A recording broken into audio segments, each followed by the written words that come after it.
Okay, this next portion that I'm going to show on groin and hip care for strength athletes is not fun. It can be really intense. It's an abridged version of the Tactical Frog series. I'm going to presume and hope and suggest and encourage that anyone at home who is considering doing this series first do the prime goblet squat and hip flexor stretches that I showed 2 videos ago, and the pumps from down dog into up dog that I showed in the last video before diving into this. And this progresses even further than what I'm going to demonstrate today, but this is as far as I find most people need to go prior to doing their squats to get maximal benefit. Now, if you have interest in developing into being able to do the complete splits, feel free to message me or hook up with another flexible steel instructor for guidance on that. Well, we're going to start with some nice wide knees, rocking with straight arms, keeping head up and tailbone up. So don't let this go into spinal flexion. Instead, keeping head up and tailbone up as you go into that nice deep rock, okay? I'm going to slightly abridge this even here.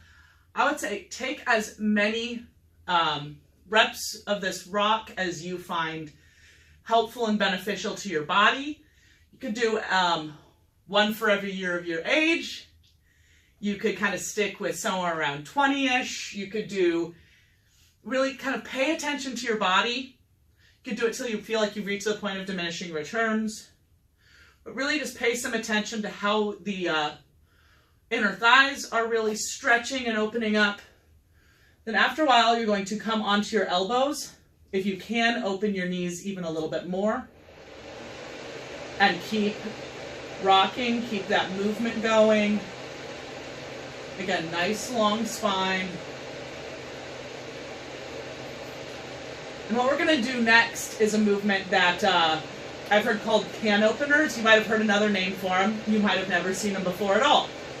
In this position, you're going to bring one foot up and down, and then the other foot up and down to whatever range is right for your body. Don't bully yourself. Don't move into pain. Just notice this rotation through the hip socket. And again, stay with this for a while. Do as many of these as feel beneficial to your body in the moment that you're in. After doing a whole bunch of those, go ahead and come back to straight arms and do some more rocking here in this position. Just kind of release some of that, if anything built up while doing all of that rotational movement through the hips. Come back to that nice gentle rocking.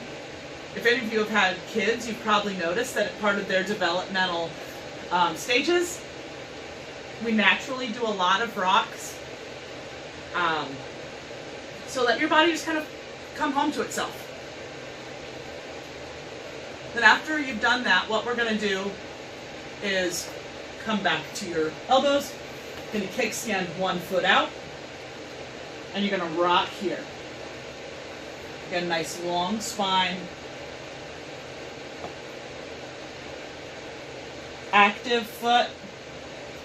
Press that heel away from your hip joint. Notice all the many wonderful sensations. And after this, what we're going to do is come up to straight arms, keeping that foot out, and go rotate from toes forward to toes up. We'll do several of those. Nice long spine. And again, just be present in your body. And then from here, you're going to press down on your gas pedal and release. Press down on the gas pedal and release. And again, stay with this, be curious. Notice any sensations you have in your body. Anywhere from 10 to 20 of those. Come forward, bring your knee back down, and just return to rocking. And then of course you would repeat that on the other side. So going from these neutral rocks, to kickstanding the other leg out, rocking there. And just notice, just pay attention, don't judge. Just be present in your body. You're going to come up to straight arms and again go from toes up to toes forward.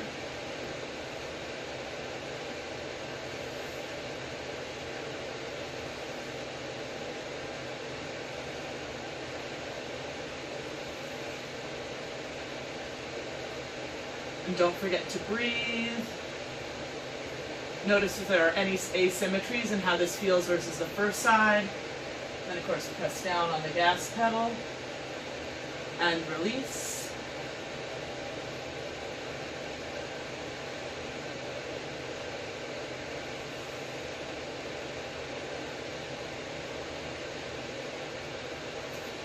And then from there again, come forward, bend the knee. And the best way to come out of this is not to push yourself back deeper into a split. To come forward onto your stomach and gradually pull yourself forward.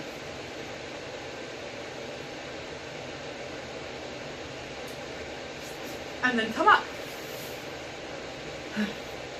Do that even a couple times a week. You'll notice a really incredible improvement in your hip functioning, your groin functioning, even how your lower back and core feel while doing your squats and hinges. Thanks so much.